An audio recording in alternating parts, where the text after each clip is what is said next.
Hello again. So I'm back. We're doing probability and odds. And I wrote down my sample space that I had on the right side of the board and I put it on the left using the same exact example as the previous lesson, the Portillo's example. And what we're going to talk about is theoretical probability. And there's also something called experimental probability too. But in terms of trying to figure out something mathematically, we always use theoretical. Experimental is actually true life cases. And this is actually very interesting. And if I remember my history correctly, it's debated that an Italian mathematician back in the 16th century was actually the first to define probability. But amongst the statistics community, it's believed that it was developed by two French mathematicians, I believe, Fermat and Pascal. Anyways, and the whole aspect of probability and odds was based loosely off of gambling. And they wanted to try to take something as a real-life practical example and put it in mathematical terms. And there was this game where you would roll two dice, and I'm not exactly sure what it was. You had to get 2 ones. That was the probability, and you had 24 tries to do it, and they were trying to see if it was an even bet. And what they did, what this particular nobleman did who was playing this game was he talked to Pascal and Fermat, or Fermat, whatever, and he wanted to know the chances or likelihood of something occurring. Not because he was really interested, but because he wanted to fix a game in his own benefit.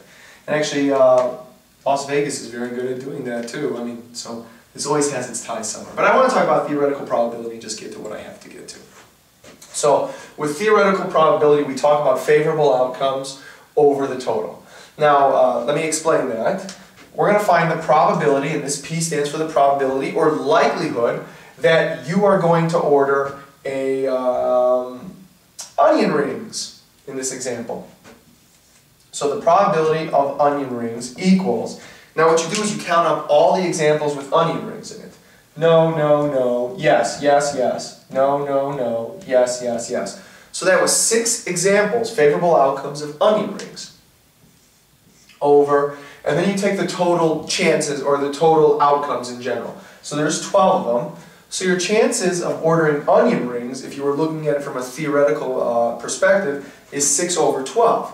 Well, 6 over 12 reduces to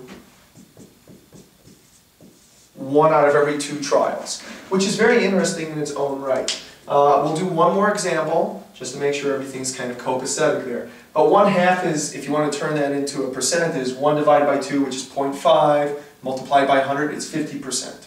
So that's the other way of thinking about it too. So you have a 50% likelihood of ordering onion rings, or 1/2, depending what your teacher wants you to do. Now let's look at a different example. Let's look at the example of ordering a shake. Shake is the S. 1, 2, 3, 4. So your probability or likelihood of ordering a shake is 4 over the number of outcomes, which is 12. 4 over 12 reduces to 1/3, which is approximately 33.3%. The 3 keeps repeating. So theoretically speaking, you have a 1 out of 3 chance of, or likelihood of ordering a shake, 1/2 chance of ordering onion rings. That's theoretically speaking. Experimental probability works slightly different. It's real-life outcomes. What happens? And actually, real-life outcomes always have an interesting effect on probability. That's assuming that you're working in a random place with random conditions, not with certain set conditions. And actually, I can set up conditions for experimental probability that will show that this example might not be that good of a trial. Like, what's the probability of ordering a shake? And here's something that's actually pretty interesting to think about. Which one of these drinks is free if you order it? Water. Which one of them has the least amount of calories? Water. Which one's the healthiest? Water. If I decided to open up a restaurant where people were a little bit more conscious about their money, that means they had to order a water instead of a Diet Coke or a shake, and they were a little bit more health conscious about themselves and they want to be healthy, water. These are examples. You know, certain populations will choose one drink over another. Actually, that's probably not the best way to phrase that. Certain conditions allow for certain orders. For instance, if you go to, let's say, Wisconsin, where everybody loves cheese, they're probably not going to order a hamburger, and your likelihood of ordering a hamburger is not going to match to the theoretical probability. So let's say, hypothetically speaking, I've got 12 customers, and I want to know how many of them are going to order a shake. Let's just say money's tight, I can't really afford it, and let's say there's a lot of health conscious people. So let's say 1 out of every 12 people orders a shake. Well, it doesn't match the probability. 1/3 is not the same as 1/12. But that's an experimental probability. An experimental probability doesn't have to be the same as theoretical probability.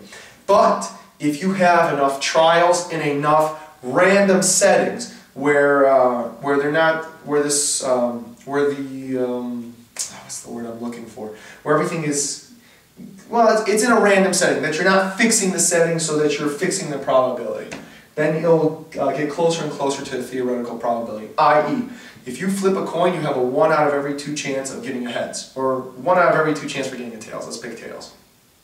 If I flip it 5 times, and let's say I get tails 4 out of 5 times, that doesn't match 1 out of 2.